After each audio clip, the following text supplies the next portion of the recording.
सामीन अस्सलाम वालेकुम। ये वाक़या है खिलाफत उस्मानिया के आखिरी खलीफा सुल्तान अब्दुल हमीद का कि जब सुल्तान अब्दुल हमीद ख़ान ने जर्मनी के साथ रेलवे लाइन का मुआहदा किया था तो उस मुआहदे में उन्होंने एक शर्त ये भी रखी थी कि जब कारीगर मजदूर काम करते हुए मदीना मुनव्वरा से 20 किलोमीटर दूर रह जाएंगे तो वो अपने हथौड़ों पर कपड़ा बांध लेंगे ताकि रसूलुल्लाह सल्लल्लाहु ताला अलैहि वसल्लम के मुबारक शहर में शोर की आवाज़ें सुनाई ना दें। दोस्तों, खिलाफत उस्मानिया के 34वें खलीफा अब्दुल हमीद सानी अपने वक्त के बहुत बड़े शायर और आशिक रसूल गुजरे हैं। आपके दौरे खिलाफत में इस्तांबुल से मदीना शरीफ जाने के लिए ट्रेन सर्विस शुरू की गई थी। आज भी वो रेलवे लाइन मदीना शरीफ में बिछी हुई है और उसके तमाम तर स्टेशन तुर्की रेलवे लाइन स्टेशन के नाम से जाने जाते हैं।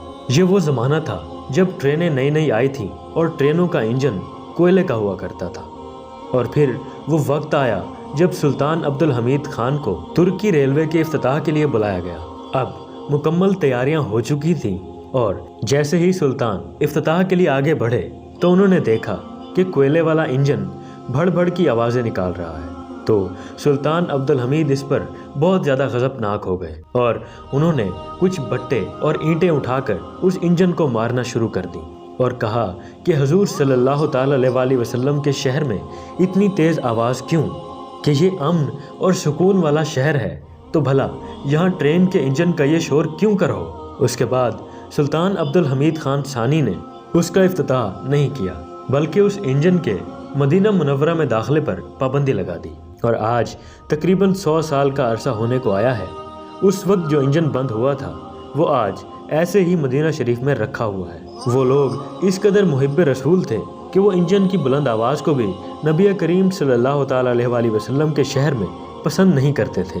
तो सोचिए वो अपने नबी हज़रत मोहम्मद सल्लल्लाहु अलैहि वसल्लम से मोहब्बत किस कदर करते होंगे। ये सुल्तान अब्दुल हमीद सानी के इश्क और अदब का मकाम था जो उनके सीनों में मौजज़न था। अल्लाह ताला से दुआ है कि अल्लाह ताला हमें भी ऐसा इश्क और अदब नसीब फरमाए और शहर रसूल सल्लल्लाहु अलैहि वसल्लम की बाअदब हाज़िरी नसीब करे। आमीन सुम आमीन। तो दोस्तों, ये थी आज की वीडियो। कैसी लगी कमेंट सेक्शन में ज़रूर बताइएगा। वीडियो पसंद आने की सूरत में लाइक एंड शेयर भी ज़रूर कर दीजिएगा और चैनल को सब्सक्राइब भी ज़रूर कीजिएगा।